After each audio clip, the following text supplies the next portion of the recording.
नमस्कार, स्वागत है आप सभी का मालवीय एकेडमी बीएचयू वर्ल्ड के इस ऑनलाइन लर्निंग प्लेटफॉर्म पे। दोस्तों, इन दिनों एक प्रश्न बहुत ही ज्यादा आपकी तरफ से पूछा जा रहा है कि सर हमने फॉर्म में गलती कर दिया है। अब गलतियां कई प्रकार की हैं। कुछ लोगों ने अपने कास्ट सर्टिफिकेट में गलती कर दिया कि पुराने कास्ट सर्टिफिकेट को अपलोड कर दिया है। कई लोगों का यह समस्या है यहां पर कि कुछ लोगों ने नाम में गलती कर दिया, कहीं किसी ने कुछ ऐसा। ये तो सबसे बड़ी प्रॉब्लम है कि यूनिवर्सिटी और कोर्स सिलेक्शन में गलती हुई है, टेस्ट पेपर के सिलेक्शन में गलती हुई है कि सिर्फ एक यूनिवर्सिटी में फॉर्म भर के छोड़ दिया है।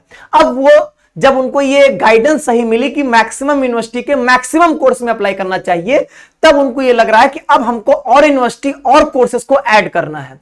तो वो कैसे होगा सर? क्या अब मुझको दोबारा चांस मिलेगा?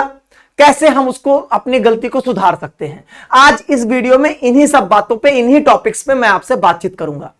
साथ ही साथ मैं आपके डॉक्यूमेंट्स को लेके, डॉक्यूमेंट के नाम पे सिर्फ 3 चीजें हैं, एक है फोटो, एक है सिग्नेचर, सबके लिए है, और तीसरा आता है कैटेगरी सर्टिफिकेट। अब वो डिपेंड करता है कि अगर आप ओबीसी, ईडब्ल्यूएस, एससी, एसटी से होंगे तब आपको सर्टिफिकेट अपलोड करना है।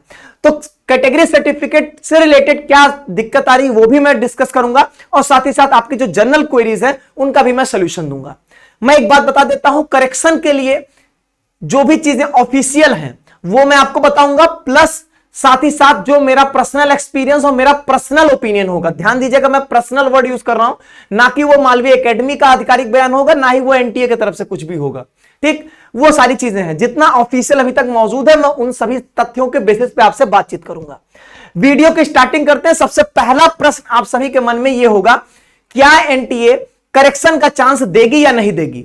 तो सब इस प्रश्न का उत्तर आपको ऑफिशियली इसका जवाब मिलेगा, यस, करेक्शन का आपको ऑप्शन मिलेगा। इन्होंने अपने वेबसाइट पे जो फ्रीक्वेंटली आस्क्ड क्वेश्चंस डाले हैं, वहां पर एक क्वेश्चन इन्होंने खुद से डाला है कि अगर मान लीजिए कि मैंने कोई गलती कर दिया एप्लीकेशन फॉर्म भरने में, तो क्या हम उसको करेक्ट कर सकते हैं?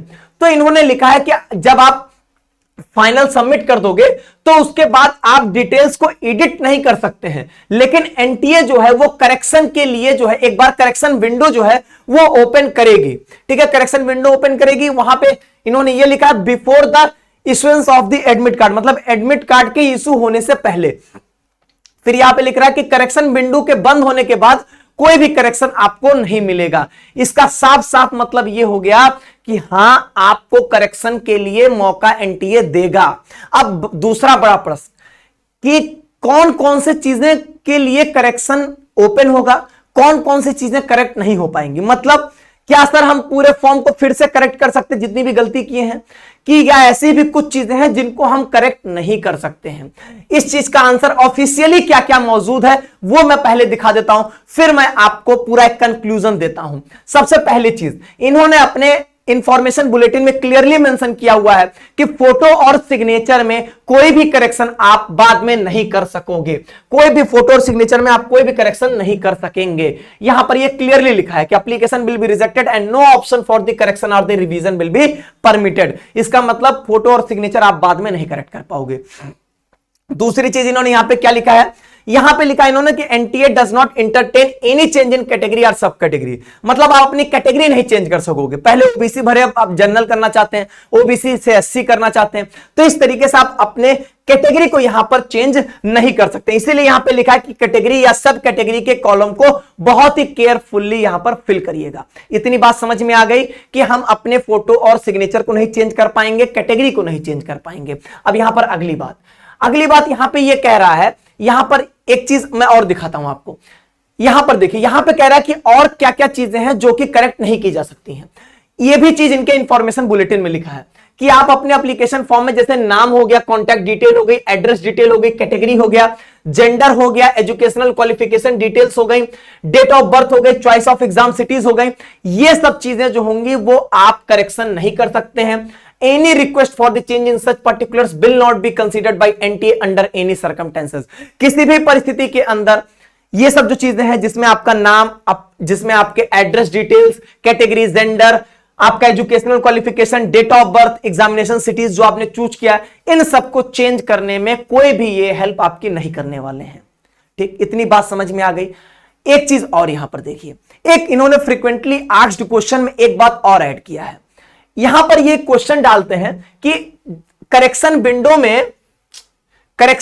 में यहां पे ये बताया जाता है कि आपको कुछ एडिशनल फीस पे करनी पड़ेगी आफ्टर मेकिंग करेक्शंस, मतलब ये कह रहे हैं कि आपकी तरफ से एक ऐसा प्रश्न आ सकता है कि भैया जब मैंने करेक्शन किया तो उसमें एडिशनल फीस की बात क्यों कर रहा है। तो इन्होंने आंसर में लिखा है कि जो फीस है वो आपकी कैटेगरी और स्लॉट पर डिपेंड करती है। आपको जैसे पता है एक स्लॉट की फीस 650 है, दोनों स्लॉट की 1300 हो जाती है जनरल के लिए।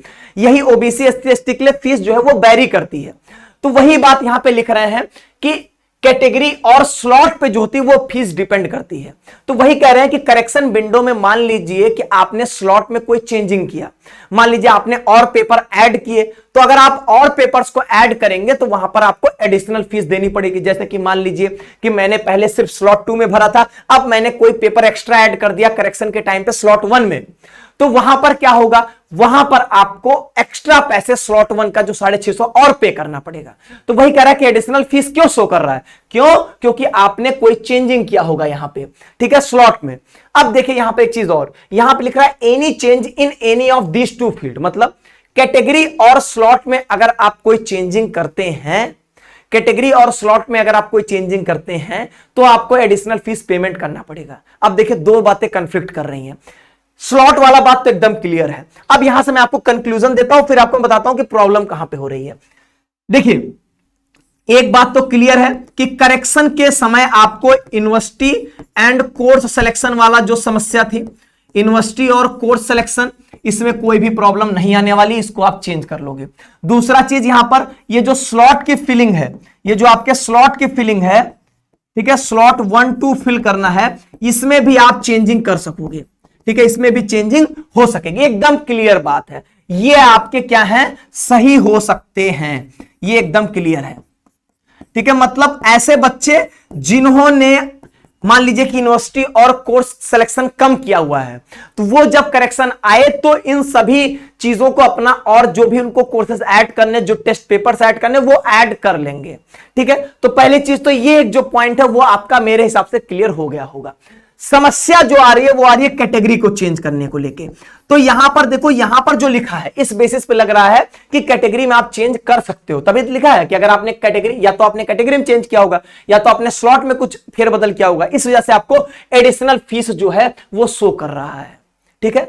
ये तब की बात है जब करेक्शन विंडो ओपन हो जाएगी और वहां पर आपने करेक्शन कर दिया, तब की बात बोल रहा है ये, ठीक है। तो वही बात है कि आपने करेक्शन किया तो एडिशनल फीस क्यों मांग रहा है, तो वही ये बता रहा है कि एडिशनल फीस इसलिए मांग रहा होगा क्योंकि या तो आपने कैटेगरी में या तो आपने स्लॉट में कोई चेंजिंग किया है, ठीक है। ये बात समझ में आ गई। लेकिन वही पीछे इन्होंने लिखा है कि आप कैटेगरी में चेंज नहीं कर सकते हो। अब ये बात क्लियर तब होगी जब एनटीए के द्वारा ऑफिशियली करेक्शन विंडो ओपन होगा और उसमें वो ये चीज बताएंगे कि क्या क्या चीजें करेक्ट हो सकती हैं, ठीक है। ये बात एकदम क्लियर हो गई।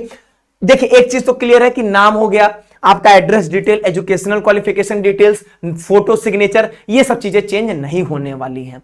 तो इसीलिए बार बार बोला भी जाता है कि इन सब चीजों को बहुत ही केयरफुल्ली जो है वो अपने फॉर्म को भरिएगा, ठीक। तो क्या चेंज हो सकता है, वो सबसे बड़ी चीज है आपकी यूनिवर्सिटी और कोर्स सिलेक्शन, स्लॉट में बदलाव, ये सब चीजें पॉसिबल हैं। अब यहां पर एक प्रश्न और भी आ जाएगा आपके मन में कि सर मैं ऐसा कर दूं कि मैं स्लॉट में ऐसा रीअरेंज करूंगा कि जैसे पहले मैंने सर स्लॉट 1 और स्लॉट 2 दोनों भरा था, अब मैं सिर्फ स्लॉट 2 में सारे पेपर्स भर दूंगा, तो क्या मेरा फीस रिटर्न हो जाएगा? ऐसी बात कहीं पर भी मेंशन्ड नहीं है। और मेरा जो पर्सनल एक्सपीरियंस है या मेरा जो ओपिनियन है वो ये है कि रिटर्न वाली कोई बात नहीं है, एक्स्ट्रा ऐड होगी तो वो आपको देना पड़ेगा, लेकिन रिटर्न वाली फीस की कोई मेरे हिसाब से पॉलिसी नहीं आएगी, ठीक। तो चीजें ज्यादा तब क्लियर होंगी जब ऑफिशियली करेक्शन विंडो ओपन होगा। लेकिन आपको मैंने शांत करने के लिए, आपकी जो जिज्ञासाएं हैं वो कम हो जाएं, उसको मैं बताने के लिए आज इस वीडियो में आया हूं, ठीक है। तो पहली चीज ये है कि जिन भी बच्चों ने कोर्स सिलेक्शन, यूनिवर्सिटी सिलेक्शन कम किया है वो उसको वो बढ़ा सकते हैं जब करेक्शन विंडो ओपन होगी। अब दूसरा सबसे बड़ा प्रश्न आता है यहां पे कैटेगरी सर्टिफिकेट को लेके, कैटेगरी सर्टिफिकेट को लेके। अब इसमें किस किस प्रकार के प्रश्न है, पहले मैं उन प्रश्न को जवाब दे देता हूं। सबसे पहला प्रश्न ये आता है कि सर कैटेगरी सर्टिफिकेट, देखिए जो बच्चे, दो बच्चे हैं, एक जो फॉर्म भर दिए हैं, एक जो फॉर्म नहीं भरे हैं। जो फॉर्म भर दिए उनका पहले प्रॉब्लम क्या है, ऐसे कुछ बच्चे हैं जिन्होंने पुराना ओबीसी, पुराना सर्टिफिकेट जो है वो अपलोड कर दिया है।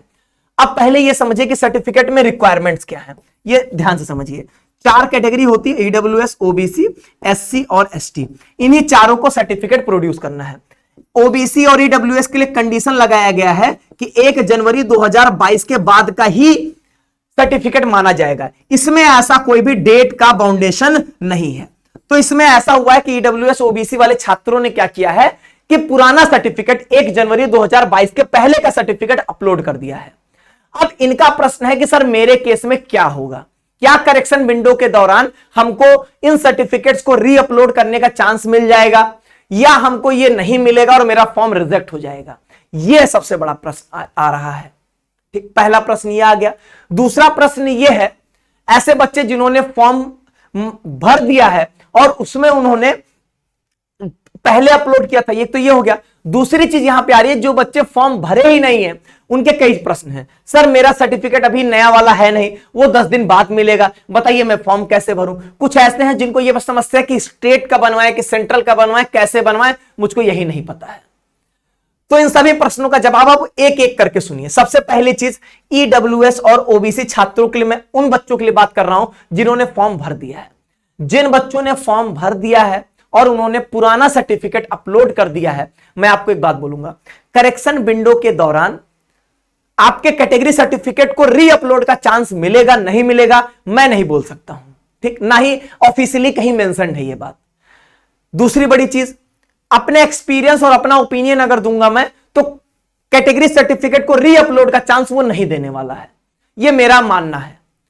आपको क्या होगा कि जब आप, लेकिन यहां पर टेंशन लेने की कोई जरूरत नहीं। अब तो आप घबराने लगोगे कि मैं करेक्शन नहीं कर पाऊंगा, मेरा फॉर्म रिजेक्ट हो जाए, कोई इशू नहीं होगा। आप यहां पर क्या होगा, आप यहां पे एग्जाम दोगे, एकदम मस्ती से दोगे, कोई इशू नहीं आएगा। दिक्कत कहां पर आने वाली होगी, जब आप काउंसलिंग करने जाओगे, एडमिशन लेने जाओगे, तो वहां पर बहुत जरूरी होगा कि आपका ओरिजिनल सर्टिफिकेट सही वाला 1 जनवरी 2022 के बाद वाला आपके पास होना चाहिए। तब वहां पर एप्लीकेशन लेटर वेटर देके काम चल जाता है। यह मेरा पर्सनल एक्सपीरियंस और ओपिनियन है आपके लिए। ठीक है, कोई इशू नहीं आने वाला है। अगर आपने फॉर्म में पुराना सर्टिफिकेट अपलोड कर दिया है, कोई इशू नहीं है, लेकिन आप उसको बनवा लीजिए at time of admission, at time of counselling, उस सही डॉक्यूमेंट को प्रोड्यूस कर दीजिएगा। निश्चित तौर पे आपको कोई भी दिक्कत नहीं आने वाली है, एकदम मस्त तरीके से आपका सारा काम हो जाएगा। अभी टेंशन नहीं लेना है, सिर्फ पढ़ाई करना है। इतनी बात मेरे हिसाब से आपके दिमाग में चली गई होगी। अब यहां पे बात आने वाली है अगली, जिन बच्चों ने अभी तक फॉर्म नहीं भरा वो क्या करें? जिन बच्चों ने अभी तक फॉर्म नहीं भरा, आप इंतजार मत करिए कि आपका सर्टिफिकेट आए। आप क्या करिए, यहां पे आप इनके जो डिक्लेरेशन फॉर्म है, ईडब्ल्यूएस और ओबीसी के लिए इन्होंने एक डिक्लेरेशन फॉर्म जो है वो जारी किया है। उस डिक्लेरेशन फॉर्म को भर के आपको अपलोड कर देना है, स्कैन करके पीडीएफ बना के। मैं डिक्लेरेशन फॉर्म अभी आपको दिखाता भी हूं और उसमें चीजें बता दूंगा कैसे क्या भरना। कई लोग कह रहे हैं कि डिक्लेरेशन फॉर्म पे डीएम का सिग्नेचर चाहिए, पता नहीं कहां से ये बात आपके मन में आ गई, कौन बोल दिया आपको ये बात? बिल्कुल गलत बात है वो। इतनी बातें ईडब्ल्यूएस और ओबीसी की क्लियर हो गई। ओबीसी ईडब्ल्यूएस वाले का कोई लोड नहीं है, जो फॉर्म नहीं भरे वो सिंपल डिक्लेरेशन को अपलोड कर देंगे, इनका कोई लोड नहीं है। अब बात आती है एसटी एसटी के लिए, डेट का कोई बाउंडेशन नहीं है, बस यहां पर आपको अपना सर्टिफिकेट अपलोड करना है। इनके लिए लोड क्या है? इनके लिए लोड है सर हमको करना किसका है, स्टेट का कि सेंट्रल का, किसका करना है? अब इसका जवाब मैं आपको दूंगा एक पीडीएफ के माध्यम से। और ये पीडीएफ ऐसा नहीं है कि मैंने यहां पे बनाया है, ये पीडीएफ जो है ऑलरेडी अगर आप देखोगे, ये पीडीएफ जो है आपको दिया गया है किसके द्वारा? सीयूईटी के द्वारा। इनके ऑफिशियल वेबसाइट पे ही मौजूद है। आइए मैं यहां पर आपको दिखाता हूं। देखिए इन्होंने क्या किया है, हर एक कैटेगरी के लिए, ईडब्ल्यूएस, ओबीसी, एससी एसटी सभी के लिए कैटेगरी सर्टिफिकेट का प्रोफार्मा भी दिया हुआ है, पहली चीज। दूसरी चीज, इन्होंने यहां पे ईडब्ल्यूएस और ओबीसी का डिक्लेरेशन भी दिया हुआ है, सिंपली आपको डाउनलोड करके भर के उसको अपलोड कर देना है। अब देखिए यहां पे सबसे पहला ये जो है आपके ईडब्ल्यूएस के लिए है, ठीक है। ईडब्ल्यूएस वाले यहां पर इस प्रोफार्मा में बनवा सकते हैं, ठीक। दूसरी चीज, अगर आपको नहीं अपलोड करना तो इस समय डिक्लेरेशन अपलोड कर दीजिए। डिक्लेरेशन में कुछ नहीं करना है, फोटो, अपनी कुछ बेसिक डिटेल, नाम, एड्रेस, एप्लीकेशन नंबर, ये सब लिख दीजिएगा, मोबाइल नंबर, ईमेल आईडी, और इसके बाद आपके पेरेंट्स की सिग्नेचर की यहां पर आवश्यकता होगी, ठीक है, और आपके नाम की, आपकी सिग्नेचर की आवश्यकता होगी, बस। और यहां पे कोई भी दिक्कत नहीं है, ठीक है। ओबीसी का भी सर्टिफिकेट इस तरीके से दिया गया है। अब बात आती है सर हमको किससे बनवाना है, स्टेट या सेंट्रल? स्टेट सेंट्रल आप छोड़ दीजिए, इन्होंने यहां पे क्लियरली मेंशन किया हुआ है कि किन किन अथॉरिटीज का वैलिड होगा सर्टिफिकेट। यहां पे तो यहां पे सारे अथॉरिटीज मेंशन्ड है, आप एक बार देख लो। आपका सर्टिफिकेट अगर इन अथॉरिटीज से बना है तो कोई इशू नहीं है, नहीं बना है तो इश्यूज आ जाएंगे। इतने में से किसी एक भी अथॉरिटी से बना होगा तो कोई इशू नहीं आएगा। ये पीडीएफ आपको डिस्क्रिप्शन बॉक्स में मिल जाएगा। अब यहां पर नीचे आइए, इसी तरीके से यहां पर आपको SC ST का भी सर्टिफिकेट मिल जाएगा। ये आपके OBC का डिक्लेरेशन फॉर्म हो गया। आप पीडीएफ को डाउनलोड करिएगा, प्रिंट कराने लेकर जाइएगा तो पेज नंबर बता दीजिएगा कि मेरा इस पेज नंबर पे, उसको डाउनलोड कर दी, उसको प्रिंट कर दीजिए। तो इस तरीके से आप यहां पे प्रिंट कर लेंगे डिक्लेरेशन फॉर्म को, ठीक है। अब यहां पे आ गया ये आपके SC ST का है, और SC ST में किस अथॉरिटी से बन सकता है वो भी यहां पे आपके क्लियरली मेंशन्ड है। आराम से पीडीएफ में इसको पढ़ के देख लीजिएगा, ठीक। तो जिनका नहीं फॉर्म भरा है उनके लिए मैंने बता दिया किस तरीके की रिक्वायरमेंट्स हैं, ठीक। बहुत ज्यादा इन सब चीजों के पीछे मत परेशान होइए, पढ़ाई के पीछे परेशान होइए। लेकिन जिन बच्चों ने गलतियां किया हुआ है मैंने आपको बता दिया, university course selection, test paper के सिलेक्शन, स्लॉट वाला चीजें, वो सब में कोई इशू नहीं आएगा। अब ये सोचेंगे नाम में गलती कर दिए हैं तो वहां पर आपके लिए करेक्शन विंडो में मेरे हिसाब से कोई भी चेंजिंग नहीं होने पाएगी, और जैसा कि इन्होंने यहां पर मेंशन भी किया हुआ है, ठीक है। लेकिन मैं ऐसे बच्चों को भी एक बात बोलना चाहता हूं। अब जो बातें मैं बोल रहा हूं वो आप समझिए कि कोई मालवीय एकेडमी चैनल पे कोई वैभव नहीं बोल रहा है, आप ये समझो कि आपका एक बड़ा भाई वैभव बोल रहा है, ठीक है। इस बात को समझते हुए मैं आपको एक बात बोलता हूं। देखिए, कोई भी गलती है, जैसे मम्मी के नाम पे गलती हो गई, पापा के नाम पे गलती हो गई, आपके नाम में कहीं गलती हो गई, ऐसी कोई भी मिस्टेक, एड्रेस में गलती हुई, एजुकेशनल क्वालिफिकेशन में कहीं थोड़े बहुत ऊपर नीचे हो गया है, परसेंटेज गलत भर दिए हैं, अगर ऐसी कोई मिस्टेक है तो घबराइए मत, चेंज नहीं होगा। ये बात तो ट्रू है कि चेंज नहीं हो पाता है, लेकिन मैं आपको एक बहुत गारंटी के साथ बताता हूं, इन सब चीजों की वजह से आपको पेपर देने में कोई दिक्कत नहीं होगी। At the time of admission भी कोई दिक्कत नहीं होती। बस ये होगा, आप जिस यूनिवर्सिटी में एडमिशन लेने जाओगे वहां में थोड़ा सा आपको पेपर वर्क करने के चक्कर में थोड़ा दौड़ना पड़ेगा। कुछ नहीं होगा, एप्लीकेशन आप लिखेंगे, पता चलेगा जाना है यहां पर, इस सेंट्रल ऑफिस जाना है, इस वाले ऑफिस में जाना है, वहां जाके करेक्शन करवा लेना है। बस यही आपको काम करना पड़ेगा। एग्जाम देने तक, रिजल्ट आने तक कोई इशू नहीं है आपको इन सब चीजों में।